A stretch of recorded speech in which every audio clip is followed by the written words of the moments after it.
Madame, Monsieur, bonsoir. Merci de nous retrouver pour cette troisième soirée exceptionnelle consacrée aux élections municipales au Pays Basque. Ce soir, nous vous proposons deux débats de 45 minutes. Le premier consacré en Hendaye, le second consacré en Anglette. Les 7 candidats sont là pour évoquer leur programme et leurs priorités s'ils sont élus. Place d'abord en Anglette avec la présentation des chiffres clés de la commune.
Et en Anglette, le maire sortant, Claude Olive, brigue un second mandat. Voici la présentation des candidats présents sur ce plateau et de leur liste.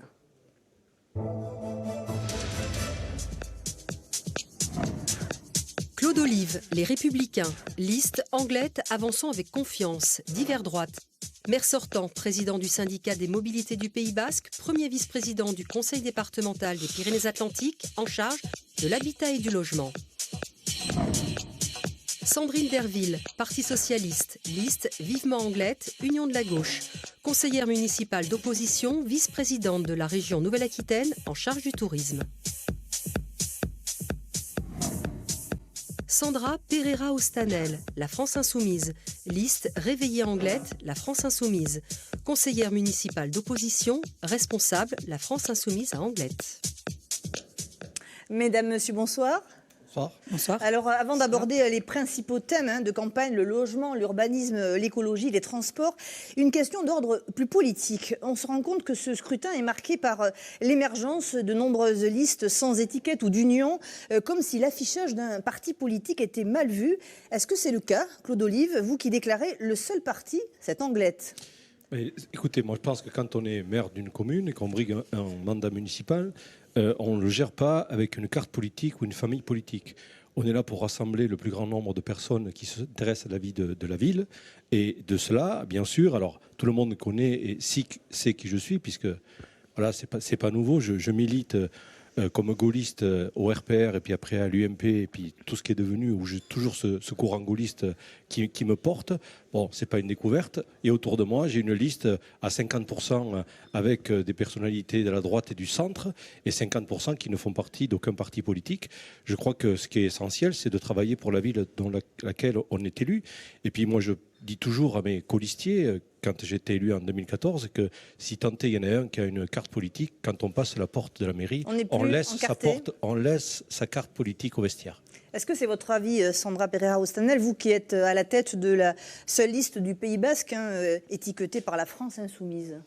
Non, moi je crois que dans cette élection, justement, on a vu fleurir nombre de listes citoyennes. Moi, ça m'a beaucoup amusé. Alors, pour ce qui concerne la liste citoyenne soutenue par la France Insoumise, il était hors de question de mettre une étiquette dans sa poche, ne serait-ce que par respect pour la population. Et j'ai envie de dire que quand on appartient à un parti politique ou à un mouvement, il faut savoir le dire et ne pas mentir à la population. Moi, je constate que les listes actuelles, effectivement, s'appellent toutes citoyennes pour noyer justement les citoyens qui s'interrogent. Et ils nous ont interrogés sur les marchés, dans le porte-à-porte, quand ils ne voyaient pas d'étiquette claire. Tout le monde s'appelle liste citoyenne. Ou sans étiquette. Ou sans étiquette. Moi, je crois qu'il faut assumer, et plus particulièrement dans la période, parce que La République En Marche avance masquée dans les listes dans le pays. Et moi, moi, je souhaiterais que le maire, oui, actuel et candidat maire, annonce qu'il a dans sa liste des candidats La République En Marche. La première est en 4e position, c'est notre députée Florence Lasserre. Je souhaiterais que le maire assume qu'il a dans sa liste des candidats La République En Marche, parce que je n'ai eu de cesse de lui réclamer cette demande dans les conseils municipaux pour savoir si oui ou non il soutenait la politique nationale de M. Macron. Alors, il se trouve qu'elle parle de Florence Lasserre qui m'accompagne depuis 2001 dans cette maison. Donc, c'est pas nouveau, c'est nouveau pour personne. Moi, j'entends ce discours venir m'écouter dans ma liste qui est sortante. Je suis dans la même composition que la liste que je présente. Il y a tout le panel, y compris des gens qui ont basculé En Marche. Il y en a un ou deux qui ont basculé En Marche en 2017. Voilà, mais écoutez, moi, quand j'entends ce discours un peu réactionnaire de dire attention, il faut les démasquer. Madame Ostanel, si vous êtes élue demain maire d'Anglet, ça veut dire que vous allez parler qu'aux gens qui pensent France Insoumise? C'est ça que vous êtes en train de dire? Monsieur le maire, absolument pas. Mais moi, je ne me cacherai pas derrière une étiquette. Je ne me cacherai pas en disant que quand je passe la porte de la mairie, vous défendez les politiques de droite, assumez-les toutes et entières. Vous avez la même équipe que précédemment, assumez-le. J'assume tout et je parle, contrairement à vous, je parle à tous les Anglois. Alors, je parle également à tous les Anglois. J'ai eu le loisir pendant toute cette campagne et je peux vous dire que les Anglois ont su dire justement que sur les listes citoyennes étaient cachés certains élus avec des étiquettes. Alors Sandrine Derville, vous, votre liste au début, elle était estampillée sans étiquette et elle a été requalifiée par la préfecture Union de la gauche. Est-ce que finalement, vous aussi, vous avancez masqué ? Non, non, absolument pas. Effectivement, il était compliqué de mettre une seule étiquette à ma liste puisque nous avons plusieurs étiquettes que nous n'avons d'ailleurs jamais cachées. L'ensemble de nos documents affichent nos différents soutiens. Et effectivement, dans notre liste qui est composée à peu près à parts égales pour moitié de personnes qui ont une étiquette politique, mais c'est qui la revendiquent. De se dire absolument Parti socialiste ou autre, absolument pas. Moi, je suis membre du Parti socialiste et j'ai une petite dizaine de colistiers qui sont membres du Parti socialiste et qui le revendiquent également.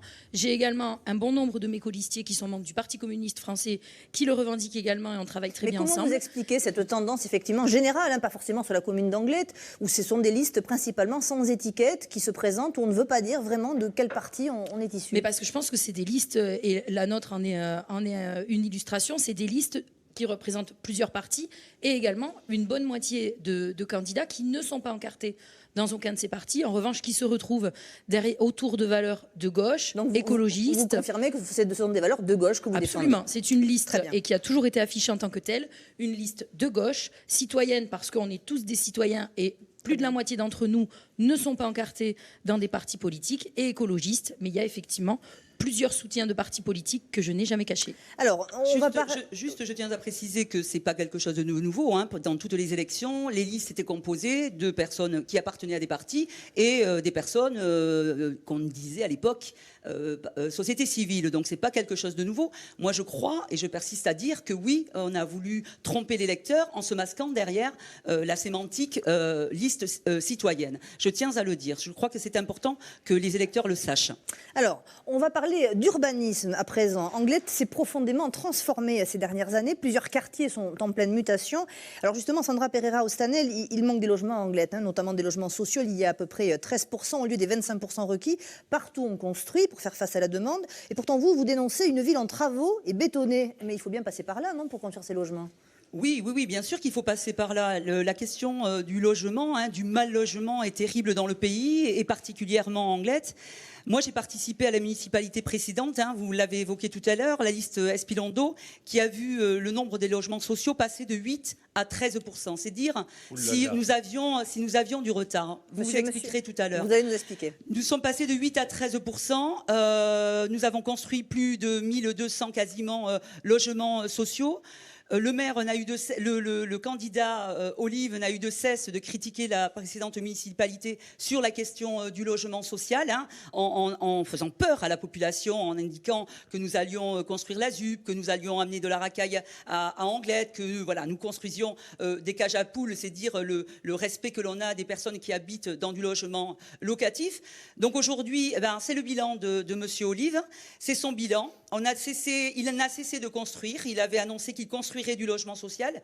Aujourd'hui, le compte n'y est pas. Il a construit, certes, la moindre parcelle de terrain, la moindre maison était supprimée pour y monter un immeuble de quelques étages. Tout a été bétonné dans la ville, mais ça, c'est les Anglos qui nous l'ont dit. Tout au long de cette campagne, les Anglos, ils nous l'ont dit. Monsieur le maire est passé, le candidat Olive est passé de 13 à 14%. Le compte n'y est pas. 950 à peine logements sociaux et surtout du logement privé. Monsieur Claude Olive, est-ce que vous avez le sentiment d'avoir bétonné Anglette ? Alors, je vais rappeler à Mme Pereira-Ostanel deux éléments essentiels qui ont peut-être dû lui échapper. C'est que le plan local d'urbanisme de 2013 qu'elle a voté et qu'elle a porté avec son ancienne majorité, il est toujours en vigueur. Il est toujours, mais très bien que vous l'assumiez. Il est toujours en vigueur. Il est toujours en vigueur aujourd'hui. Il y a un deuxième élément qui lui échappe à Mme Pereira-Ostanel. Pourtant, elle était au Parti socialiste à l'époque.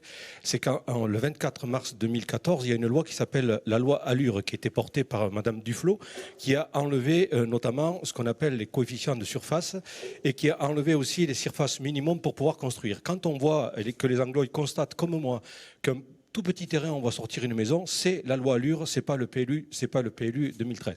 Par contre, le PLU 2013 a donné des droits à construire phénoménaux. On est ici sur une avenue où il n'y avait pas de limitation d'étage. Qu'est-ce qu'on a fait quand nous sommes arrivés aux affaires ?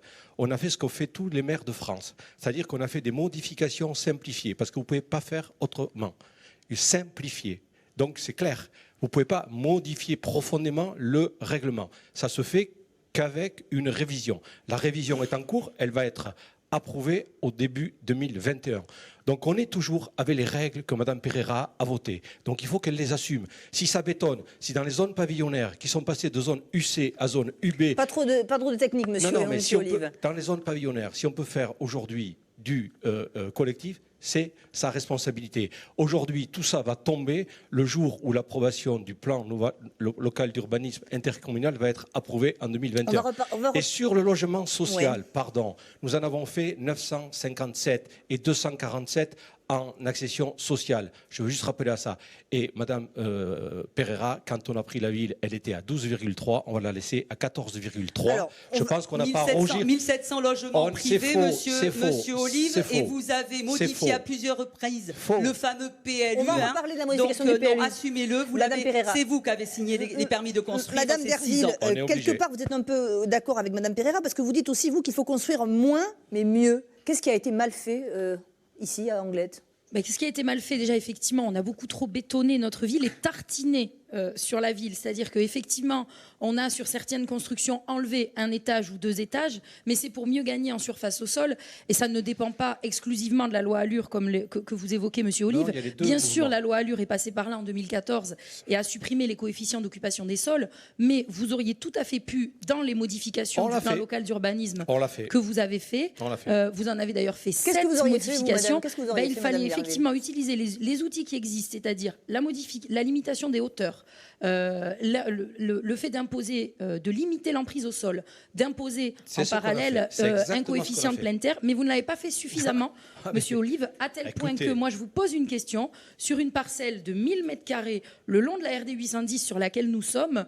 Le PLU de 2013 permettez de construire quelle surface de plancher et quelle surface de plancher peut-on construire aujourd'hui avec votre PLU, le PLU de 2013 que vous avez modifié à cette reprise.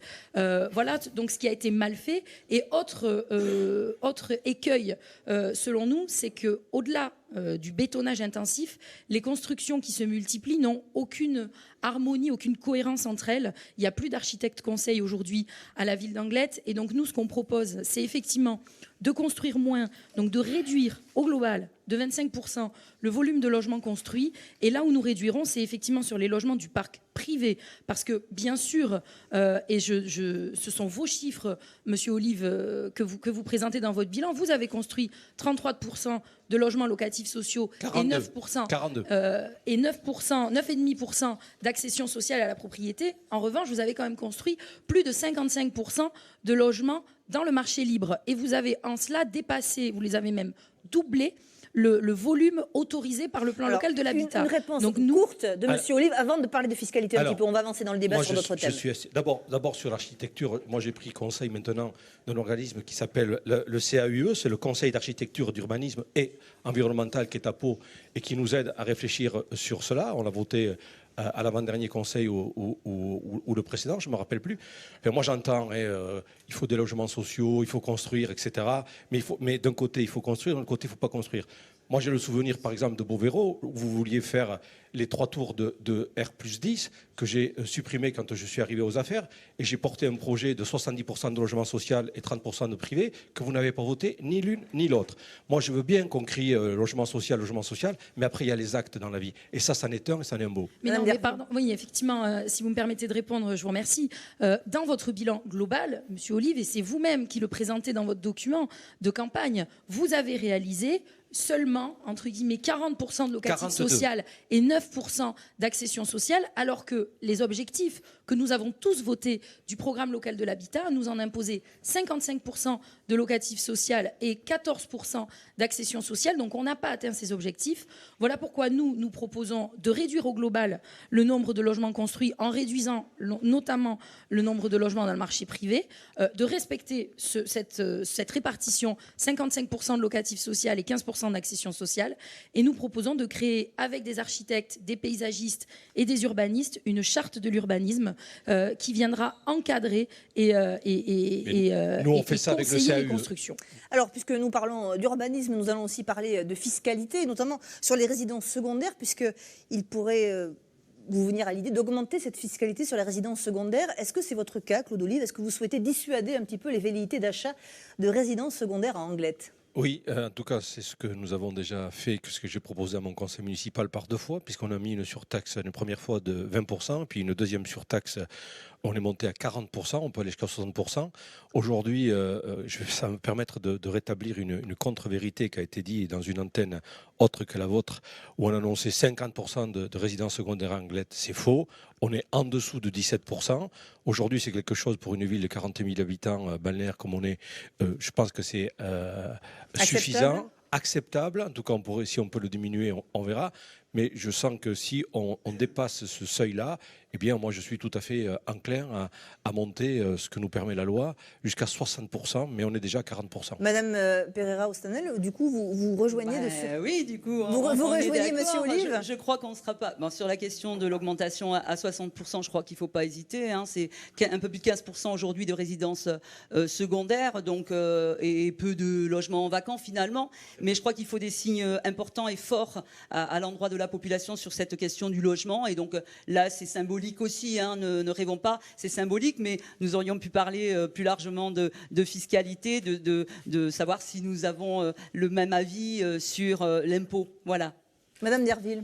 Oui, non, effectivement, sur la surtaxation sur les résidences secondaires, nous, on a été satisfait de voir que le maire Claude Olive a accepté notre demande de l'augmenter à 40%, et nous augmenterons cette surtaxation à 60% parce que on a aujourd'hui presque 17%, 16,7% de résidences secondaires à Anglette, quelques logements vacants malgré tout, plus de 6% de logements vacants. Donc c'est malgré tout trop. Donc oui, nous augmenterons cette surtaxation. Ça rapportera en moyenne un peu plus d'1 million d'euros sur une année budgétaire à la ville. Donc ça nous laissera quelques marges de manœuvre et ainsi nous permettra de ne pas toucher aux autres taux de fiscalité. Alors, un mot d'environnement. L'environnement et l'écologie, c'est au cœur de tous les programmes des candidats, à Anglette et partout ailleurs, au Pays Basque d'ailleurs. Alors, c'est un thème important. Sandrine Derville, protéger l'environnement, c'est miser sur des moyens de transport moins agressifs pour la planète ? Oui, c'est en tout cas un des objectifs. Protéger l'environnement, c'est des tas de mesures et nous, l'environnement sera vraiment au cœur de toutes nos décisions. Tous nos projets seront regardés au travers du prisme environnemental et avant de lancer le moindre projet, on se posera la question de quel est l'impact sur l'environnement. Est-ce qu'on va davantage artificialiser nos sols? Comment est-ce qu'on peut être moins impactant? Mais sur la question des transports, effectivement, il nous faut revenir et obtenir plus de mobilité propre. On a aujourd'hui une ville et une agglomération qui est beaucoup trop dépendante à la voiture individuelle, alors que, paradoxalement, la plupart des déplacements font quand même moins de 4 à 5 5 km et pourrait donc se faire. Il y a le Trambus en pourtant vélo. qui a arrangé les choses. Le Trambus qui a un peu moins d'un an a effectivement arrangé certaines choses, mais pas tout. On a aujourd'hui un réseau de transport en commun qui doit encore être amélioré, notamment sur la connexion avec les points d'intérêt. On a encore des établissements scolaires, le lycée Canto par exemple ici à Anglet, qui n'est pas suffisamment desservi par les transports en commun. Donc il faut adapter le réseau de transport en commun pour qu'il soit plus adapté notamment au trajet domicile-travail et développer les pistes cyclables sécurisées, les plans piétons également, rendre notre ville plus accessible aux piétons pour que les principaux déplacements, en tout cas quand on peut le faire, on se déplace à pied ou en vélo. Ça n'est aujourd'hui pas le cas à Anglet et on a raté certaines opportunités, notamment avec les aménagements du trambus. On aurait dû, sur ce projet, prévoir, comme la loi l'imposait, des pistes cyclables sécurisées. Ça n'a pas été le cas. Donc nous, on propose de réaliser un maximum de pistes cyclables, notamment sur le BAB, mais aussi de réaliser un réseau de pistes cyclables secondaires qui connectent les points d'intérêt, et d'adapter également les services et la signalétique. Avec une signalétique adaptée, on pourrait savoir, voilà, tel point, la mairie est à 3 minutes en vélo, et une signalétique incitative à utiliser ce ces mode de transport doux. Sandra Pereira, vous avez un moyen assez radical. Vous voulez imposer la gratuité totale des transports. Est-ce que c'est réalisable et combien ça coûte? Moi, je crois que là, sur cette question-là, il y a urgence d'abord à répondre au gaz à effet de serre. C'est vraiment, là encore, une urgence. Et d'ailleurs, la population nous le crie régulièrement dans la rue, la question du climat. Là encore, Monsieur Olive a raté un rendez-vous. Il était également président des mobilités. Moi, je suis désolée, il était président des mobilités. Au sein de l'agglomération Pays Basque, on le précise. Voilà, à la communauté d'agglomération Pays Basque. Il avait la responsabilité de la question de la mobilité, qui est un problème majeur sur Anglet, mais sur l'agglo, et j'ai envie de dire dans le pays. Il y avait à mener une politique ambitieuse en la matière. Ça n'a pas été le cas. Ça a été fait dans la précipitation. Le Trambus a été fait dans la précipitation, je pense, pour aller chercher. Mais qu'est-ce que vous proposez concrètement si vous êtes élu, vous ? Clairement, d'abord dire que la politique menée a été désastreuse, avec des rendez-vous ratés. Ça, c'est le constat, mais les mesures. Nous proposons, effectivement, d'abord un état des lieux sur la question écologique sur Anglet, pour que chaque pan de la ville soit traité avec la question de l'urgence écologique en ligne de mire. Et sur la question des mobilités, nous proposons effectivement la gratuité. Ça coûte 7 millions d'euros. Oui, mais aujourd'hui, le reste à charge, c'est 10%. En réalité, la grosse machine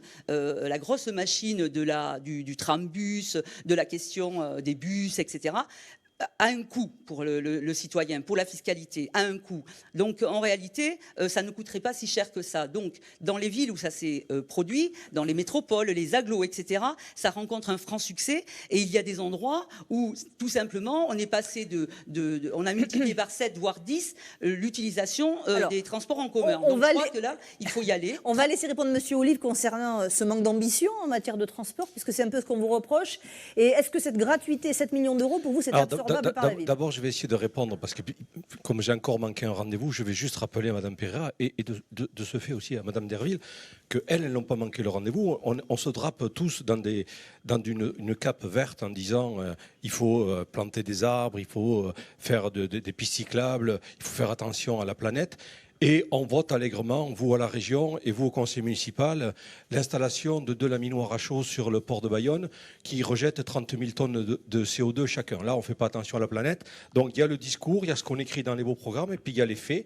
Donc ça, c'est... Vous êtes représenté au port de Bayonne, monsieur Olive, et vos représentants ont aussi absolument validé ce projet. Non, mais moi, je n'ayez pas un double discours, s'il vous plaît. Non, je n'ai pas de double discours. Moi, au conseil municipal, on a voté contre l'enquête publique, vous avez été pour. Et vous avez, vous, à la région, et vous, Madame Pereira, au conseil municipal, votez pour. Mais là, on parle de votre bilan sur les mobilités, monsieur le maire. Vous êtes président des mobilités actuellement. Non, mais Madame Pereira, d'abord, c'est pas parce que vous parlez fort que vous avez raison. Ah non, c'est ma voix, monsieur Olive. Je vais vous dire, tranquillement, voilà les faits, ils sont là. Alors, sur le trambus, effectivement, on a mis en place cette première ligne T1 que quand j'ai ouvert les cartons en tant que président du syndicat des mobilités, le projet était là depuis 10 ans. Donc la faute des autres, encore une fois. Non, j'assume. On l'a mis en place. On a monté l'enveloppe financière pour pouvoir répondre notamment à la problématique du vélo. Aujourd'hui, le Trambus, tel que vous le voyez là, c'est 400 000 voyageurs supplémentaires. En 6 mois, non pas un an, Madame Derville, on est à plus de 1 million de passagers. Ça, ce sont vos chiffres, parce qu'on n'a jamais pu les avoir et les bus sont vides. Vous pouvez, Madame Pereira, pardon, ne parlez pas fort, ça ne sert à rien. C'est pas parce que vous parlez fort que vous avez raison. Juste vous dire qu'aujourd'hui, c'est une réalité. Tout le réseau a été modifié et il est encore à être adapté par rapport à l'ensemble du réseau de Chronoplus. On a récupéré le scolaire, on a récupéré de la région l'interurbain. Tout ça est en train de se mettre en place. Pour la ville d'Anglet, concrètement. Pour la ville d'Anglet, aujourd'hui, nous, on a mis du transport à la main, du TAD pour les zones blanches que nous avons dans le secteur d'Anglet, puisque mettre des navettes gratuites, on n'a pas de centre-ville, ça coûte extrêmement cher. Donc, on est parti sur ce projet-là. Et les pistes cyclables, nous, ce qu'on porte dans notre projet, c'est bien de faire l'interconnexion de ce qui existe. Sur le mandat que nous avons passé, on a fait 22 km de sécurisation de voies et 9 km de pistes cyclables. Voilà, aujourd'hui, alors, faire croire à tout le monde qu'on va faire des pistes cyclables sécurisées partout, c'est justement impossible. Chaque fois qu'on aura un projet, chaque fois qu'on portera un projet d'aménagement, si on peut passer une piste cyclable, on la passera. Mais venir... Madame Derville. Juste, Monsieur le maire, Monsieur Olive, permettez-nous de douter de la réalité et de ce qui sera au final réellement réalisé dans votre projet, puisque vous dites avoir augmenté la voilure sur le projet de Trambus pour y mettre justement plus de cyclables. Vous l'avez dit vous-même. Quand on voit le résultat, on se dit... L'avenue de Biarritz, il n'y avait pas de piste cyclable prévue. Vous auriez pu, très simplement, Monsieur Olive, quand on arrive au pouvoir, on modifie les projets. C'est le principe de notre République et de la continuité républicaine et du changement des projets. Vous ne l'avez pas fait. Arrêtez de vous cacher derrière vos prédécesseurs, mais vous ne l'avez pas modifié suffisamment. Aujourd'hui, il n'y a pas. Moi, je l'ai fait dans la mesure de mes moyens, de ce qu'on a pu. L'avenue de Biarritz, il n'y avait pas de piste cyclable. Aujourd'hui, il y en a 2. Les grands axes ont été privilégiés et certains secteurs. C'est-à-dire qu'il y a des quartiers oubliés et des secteurs d'Anglet qui ont été oubliés. Je rappelle que M. Olive avait également, dans son précédent programme, promis aux Anglois d'avoir des bus qui viendraient les chercher dans tous les quartiers d'Anglet et les ramener dans l'endroit où ils voudraient se rendre. Donc là encore, finalement, vous n'avez pas appliqué vos promesses précédentes, mais là encore, c'est un rendez-vous manqué, puisque des lignes qui fonctionnaient ne fonctionnent plus et des quartiers d'Anglet sont abandonnés totalement du transport en commun. Madame Derville, la gratuité que prône Madame Pereira-Ostanel, vous pensez que c'est une bonne idée ? Oui, je pense que c'est une bonne idée à terme, et dès que le réseau sera plus performant, dès qu'on aura réussi à connecter les points d'intérêt qui aujourd'hui sont oubliés, je le redis, des établissements scolaires entiers et le lycée de la ville, par exemple, qui n'est pas suffisamment desservi, dès qu'on aura un réseau de transport en commun efficace, oui, cette gratuité totale doit être envisagée. Et en attendant, on doit arriver à la gratuité, au moins pour les publics les plus fragiles, et donc généraliser cette gratuité aux seniors, aux lycéens, aux étudiants, aux personnes en recherche d'emploi, aux personnes en situation de handicap. Alors justement, moi c'est la gratuité pour tout le monde, que les choses soient très claires. C'est un projet ambitieux, mais... Parce que ce que vient de dire Madame Derville, ça existe déjà. Ça existe déjà. Pas pour toutes les catégories que j'ai citées, ça existe pour les handicapés, pour les jeunes travailleurs, pour les gens du RSA. Ça n'est pas de la gratuité totale, ils ont un certain nombre de trajets payés par mois. Vous ne faites pas attention à ce que vous votez. Faites pas attention à ce que vous votez. C'est la gratuité totale. Ça existe déjà. Et la gratuité, pour les étudiants, pas pour les lycéens. Ça existe non, ça n'existe pas. Il y a des tarifs réduits, ça n'est pas la gratuité. Oui, la gratuité pour les RSA, les handicapés, les seniors en difficulté, ça existe déjà. Alors, ayant plus d'ambition, allez justement, alors on parle des personnes. La gratuité, il y a toujours quelqu'un. On va avancer un peu dans le débat. On parle justement des personnes fragiles. C'est le moment d'évoquer un petit peu le volet social de vos programmes respectifs. Sandra Pereira, c'est une de vos priorités. C'est un peu la réponse du mouvement des Gilets jaunes. Et vous voulez notamment rendre l'accès aux services publics plus juste. Qu'est-ce que vous voulez dire par là ? Mais je crois qu'aujourd'hui, la question, effectivement, vous évoquez la question des Gilets jaunes, ce mouvement inédit et qui n'est pas terminé, même malgré la violence inouïe de ce gouvernement envers ce mouvement. Ce mouvement nous dit énormément de choses. D'abord, qu'il se sent exclu de la cité. Ça me fait penser justement à la question du logement. Quand on exclut les personnes qui ne peuvent pas vivre dans l'agglo, alors même qu'ils auraient un emploi, qu'ils auraient un transport, qu'ils auraient des services publics. Pour parler de la question sociale, en réalité, c'est de ne laisser personne sur le bord du chemin. Claude Olive a déjà à son actif, dans ce mandat, la suppression d'une école, un maire qui supprime une école, la suppression de la Poste, qu'il a transformée en agence postale, et ne pas s'être battu pour conserver la trésorerie des impôts. Les personnes aujourd'hui réclament plus et mieux de services publics. Ils en ont besoin. Donc il s'agit, de répondre à toutes les attentes de la population dans tous les champs du social. Monsieur Olive est également vice-président en charge des solidarités et de l'insertion au conseil départemental. Il y a des mouvements sociaux constamment dans ce département. Ça, c'est Madame Pereira, ça c'est le constat, mais oui. Quelles sont les mesures que vous proposez pour modifier et améliorer tout ça? Par exemple, sur la question du CCAS, voilà, les personnes qui sont en charge des personnes âgées, des agents municipaux qui sont en charge des personnes âgées, on prévoit d'être attentif à leur situation et de faire en sorte qu'elles puissent exercer leur mission dans de bonnes conditions. Vous voulez améliorer les conditions? La fracture numérique également, parce que le président nous promet du 100% numérique d'ici 2022. Nous, on veut répondre à la lutte concernant la fracture numérique en mettant à disposition un service pour les personnes. Alors, on va laisser répondre Monsieur Olive. Est-ce que vous êtes responsable de la fermeture des services publics en Anglet? Bon, quand j'entends ça, ça me fait frémir parce que d'abord, je vais essayer de répondre calmement à Madame Pereira. D'abord, on n'a pas fermé la poste de Plampignon, on l'a sauvée. On l'a sauvée. On a fait une agence commissionnelle. Aujourd'hui, il coûte 2 fois plus cher aux citoyens anglois. Madame Pereira, il faut dire la vérité. Madame Pereira, dire la vérité. Vous n'avez pas sauvé la Poste. Pereira, précédemment, nous l'avions sauvée. Madame Pereira, voilà, je vous coupe pas. Essayez de respecter le temps de parole des gens qui sont autour de vous tranquillement. On a sauvé la Poste de Blampignon. On y a mis du service décentralisé de la mairie. Donc, on a sauvé un service public. La Poste de Blampignon, il y avait 70 personnes qui passaient dans la semaine. Quand elle était ouverte, aujourd'hui, c'est 70 à 90 personnes par jour. Donc, on a sauvé. L'école, on n'a pas fermé une école. Si, vous avez fermé une école, Monsieur Olive. Madame Pereira, laissez-moi parler. Madame Pereira, laissez-moi parler. On a ouvert un centre culturel à la place d'une école où il y avait 270 mètres carrés de locaux qui étaient tenus avec une institutrice, une ATSEM et 17 élèves avec 3 niveaux de classe. De fait, l'éducation nationale allait supprimer le poste.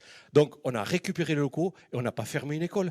On a simplement déplacé une classe et on a fait un centre culturel. Ça, c'était pour la réponse, Madame Pereira. Voilà. Maintenant, sur les mesures sociales que vous envisagez pour votre éventuel prochain mandat. Écoutez, nous, on va essayer de faire ce qu'on a continué. On est passé de 700 000 euros de subvention au CCAS, on est passé à 1,2 million. On a regardé les carrières des agents qui travaillent. La fracture numérique, avec les jeunes en service civique, on va chez les personnes âgées, et on s'occupe de la fracture numérique.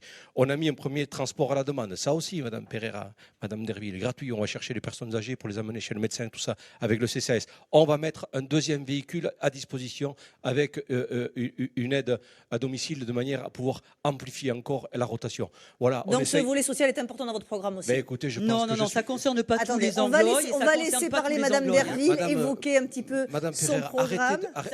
Est-ce que Madame Pereira peut arrêter de couper la parole aux intervenants? C'est le jeu du débat, Monsieur Olive. Madame Derville, est-ce que vous avez des priorités en matière sociale? Vous voulez effectivement une nouvelle maison de retraite, un habitat plus adapté pour les seniors. Est-ce qu'il y a d'autres mesures aussi d'urgence, selon vous, en matière sociale?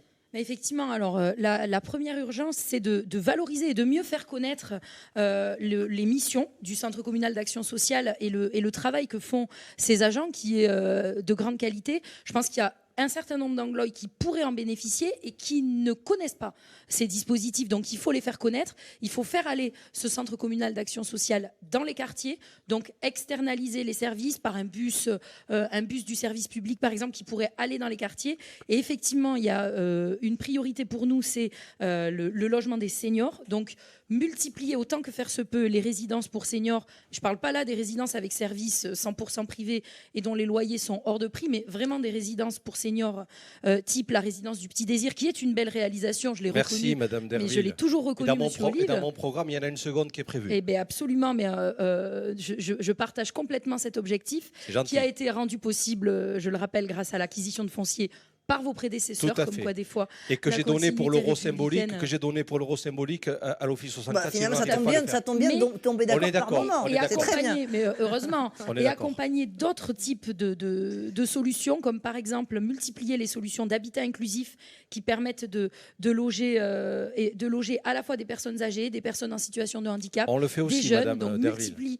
multiplier le lien intergénérationnel, donc continuer à soutenir ce D'accord. type de Par contre, logement. là où il faut faire attention, quand on promet une maison de retraite, un EHPAD, c'est l'ARS qui Mais donne les évidemment, lits. mais travailler avec l'ARS. Et l'ARS On va y n'a- travailler. et l'ARS n'a pas un centime pour mettre dans une maison de retraite. Travailler avec Et l'ARS. et toutes les Monsieur Olive, ouvertures s'il de vous lits. plaît, je vous ai Non, pas et le coupé. département, toutes les- monsieur mais Olive. c'est pour ça que j'en parle. Oui, Et oui, toutes oui, les avec le ouvertures- département, et pas des toutes- petits robots et pour tout- s'occuper de l'animation des personnes âgées, et toutes les- mais bien du personnel. Et hein. toutes les ouvertures de lits sont verrouillées, il n'y en a pas. Alors, on va Effectivement, peut parler. travailler. Monsieur Olive, Oui, on peut travailler. voilà, vous pouvez au Ah oui, moins oui. me laisser Mais terminer. je serai de ce combat. Voilà, donc travailler à l'ouverture d'une nouvelle maison de retraite publique et également travailler, par exemple, avec les entreprises pour multiplier les modes de garde pour la petite enfance. En revanche, multiplier les modes de garde adaptés aux horaires décalés, aux horaires de nuit. Un certain nombre d'entreprises sont en demande. On peut travailler avec eux pour créer ce type de dispositif. Nous, on a Très bien. Alors- deux micro-crèches qui sont prévues dans notre programme aussi. Ce qui est au cœur aussi de beaucoup de programmes des candidats, c'est le rôle des citoyens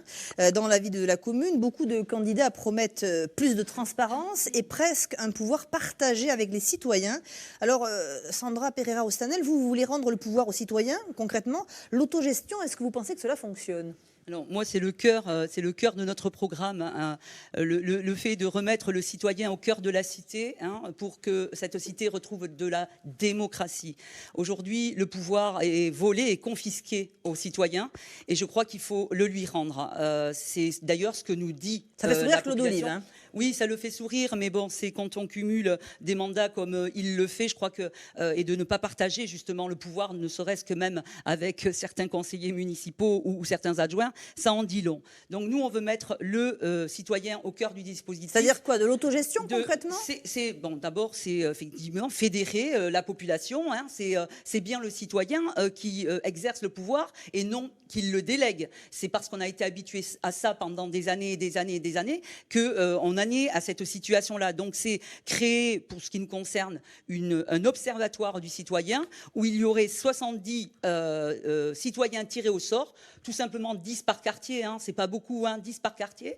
Ça ne sera pas du tout les conseils de quartier que l'on connaît aujourd'hui, où il y a quelques tirages au sort, quelques personnalités, et surtout la présidence de ces conseils de quartier par des élus politiques. Donc on voit bien comment tout est contrôlé. Donc nous, on veut plus de tout ça. On veut redonner la place aux citoyens qui vérifiera, contrôlera l'exercice des élus, hein, du conseil municipal, fera des propositions, des analyses. Je crois qu'on a à gagner à faire ça. Je voudrais juste finir sur la question du référendum d'initiative citoyenne. Il ne s'agit pas de faire des référendums tous les 4 matins. Il s'agit de demander à la population un référendum d'initiative citoyenne dès lors qu'il y aura un gros projet. C'est pour ça que vous n'en avez pas vu dans notre programme. Nous, on pense qu'il s'agit de demander à la population si oui ou non il faut un camping municipal ici, si oui ou non il faut une piscine olympique là. On a compris. Demander aux citoyens. Claude Olive, est-ce que vous y croyez, vous, à cette démocratie participative?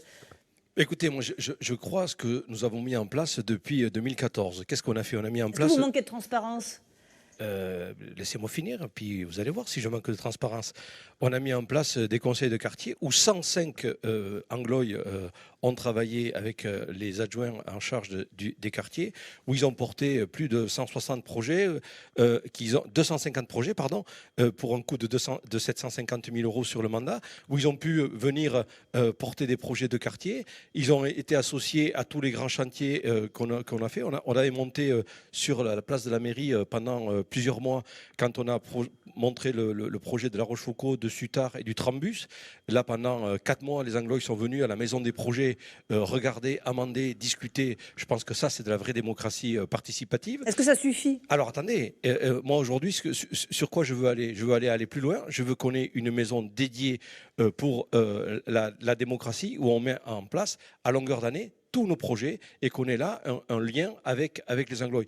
Écoutez, on a essayé, nous, de faire, et on va aussi mettre à disposition de citoyens avec un certain nombre de choses de mettre en place qui peuvent porter des projets participatifs eux-mêmes dans les quartiers avec une enveloppe de 5 000 euros par an. Et donc, ça aussi, sur chaque projet, on va pouvoir les aider. Je crois que la démocratie, ça ne se décrète pas. Je veux dire, voilà, nous, on l'a porté, on l'a démontré.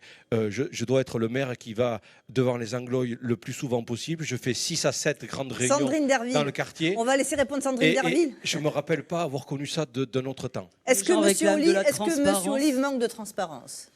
En tout cas, je suis d'accord avec vous sur votre dernière remarque, monsieur le maire. Vous êtes le maire qui va le plus devant ses concitoyens. Mais effectivement, nous, c'est en ça qu'on veut faire évoluer les conseils de quartier, parce que ça ne doit pas être une simple estrade pour le maire. Et malheureusement, vous les utilisez... J'y vais qu'une fois par an. Oui, mais vous les utilisez beaucoup comme cela. Donc nous, les conseils de quartier seront plus indépendants. Ils seront présidés par des citoyens.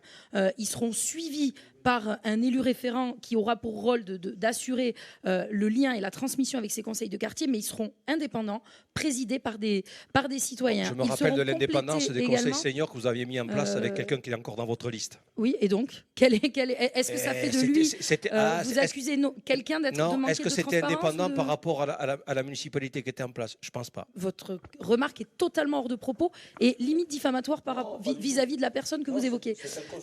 Donc, pour revenir au conseil citoyen ou conseil de quartier, ils seront présidés par des citoyens et nous leur ajouterons également un conseil économique, social et environnemental qui, lui, aura un rôle sur l'ensemble de la ville.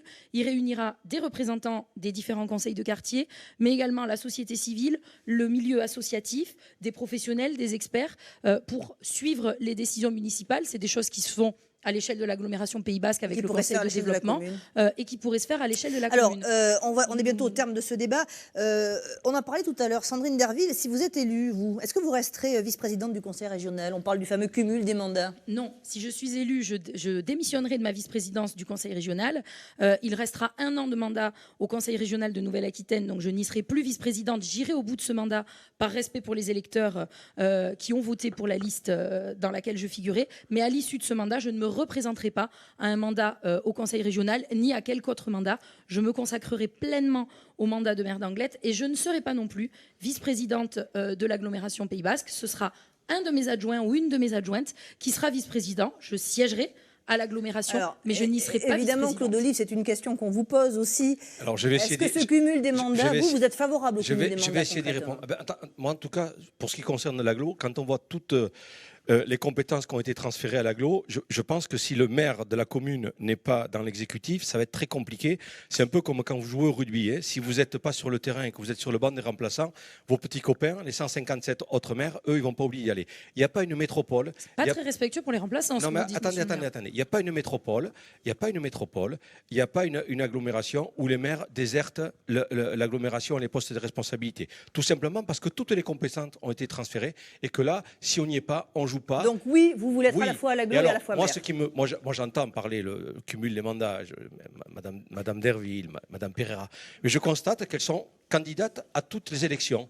Elles ont été candidates à l'agglomération l'une contre l'autre. D'ailleurs, elles se sont... Mais nous ne cumulons les mandats ni l'une ni l'autre. Non, mais si vous ne voulez pas cumuler, ne soyez pas candidates. Elles ont été candidates l'une et l'autre au conseil départemental. Quand on est contre le cumul des mandats, on n'est pas candidat. Madame Pereira, vous répondez à ça? Alors moi, je vais être très très clair. Il faut qu'il assume, là encore une fois. C'est tout simplement que vous assumiez tous vos mandats. Maire d'une ville de 40 000 habitants, vice-président d'une agglomération de plus de 300 000 habitants, vice-président du département. Excusez-moi, ce n'est pas possible. Il n'y a pas de surhomme. C'est faire fi et de la confiance que vous pouvez porter à d'autres élus dans votre équipe. Et ce n'est pas possible. Une journée à 24 heures. Comment pouvez-vous étudier l'ensemble des dossiers complexes et en termes de solidarité, moi j'avais cru comprendre que la question de la CAPB, c'était être solidaire de 158 communes. Donc quand vous êtes à la CAPB, vous n'êtes là que pour Anglet ou vous êtes là pour les 158 communes? Alors, Madame Derville aussi a été attaquée sur le fait que... Madame Derville a été attaquée aussi, on va lui laisser un temps de parole, en tout cas... Titiller, un temps de parole avant la conclusion. Madame Derville, est-ce que vous êtes présentée à plusieurs élections? Monsieur Claude Olive a raison. Est-ce que c'était pour cumuler les mandats? Mais non, puisque à chaque fois que je me présentais à une élection, je n'avais pas de mandat d'exécutif en même temps. Donc mais c'est encore une fois la méthode habituelle de Monsieur Olive de se défausser sur c'est de la faute des autres. C'est toujours on regarde les autres. Assumez-vous votre cumul des mandats. Et effectivement, moi je pense que cette vision qui consisterait à dire que pour pouvoir défendre sa ville et les intérêts de sa ville, il faut être vice-président d'une collectivité. C'est totalement d'arrière-garde. Alors, nous arrivons au terme de cette émission. On va essayer de terminer sur une note un peu positive. Donc nous arrivons au terme de ce débat. Je vais vous laisser la parole pour une conclusion d'une trentaine de secondes chacun. Quel est votre état d'esprit à 4 jours du premier tour? Claude Olive. À 4 jours, mon état d'esprit, écoutez, à part là où on a eu un débat, moi je préfère plutôt le mot échange que débat. En tout cas, j'ai passé une campagne électorale proche des Anglois, où je porte un projet, un bilan, parce que c'est ça aussi, et un projet pour l'avenir. On a, durant le dernier mandat, les 6 dernières années qu'on a passées, on a plutôt, me semble-t-il, apaisé cette ville et recréé la confiance avec les Anglois qui avaient été complètement perdus sur le mandat précédent. Je crois que c'est une chance pour Anglet.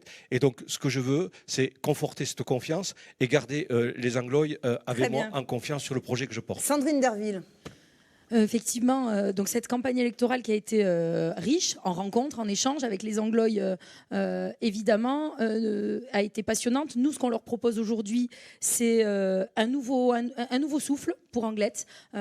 Donc une ville plus participative, une ville également plus visionnaire et plus respectueuse de son environnement, qui prend soin notamment de son littoral et de ses espaces naturels, qui sanctuarise vraiment ces espaces qui sont fortement soumis à la pression touristique, à la pression démographique, et une ville plus agréable à vivre, une ville plus solidaire, une ville plus verte. Voilà. Merci beaucoup Sandrine Derville. Madame Pereira-Ostanel, le mot de la fin. Simplement, moi je crois qu'avec mon équipe, nous avions des choses à dire. Et donc, nous avons monté cette liste pour les dire et pour remettre le citoyen, les laisser pour compte. Je ne vais pas énumérer un certain nombre de propos qui avaient pu être tenus par le président, les sans-dents, les invisibles, tous ces gens qui finalement n'ont jamais voix au chapitre. On avait plein de choses à dire de cette nature-là. Ça a été une sacrée belle aventure de 30 citoyens. Moi, je ne suis pas opportuniste, je ne suis pas carriériste, j'avais même envie de me reposer. J'ai 53 ans, j'ai 2 enfants, je les ai mis beaucoup entre parenthèses. Même mes amis, je les mets entre parenthèses et j'aspirais à faire la pause. Et on m'a motivée à y aller. En tout cas, vous serez là dimanche au premier tour. Je serai là et je suis sereine. Merci beaucoup. Merci à Claude Olive, Sandrine Derville et Sandra Pereira-Ostanel.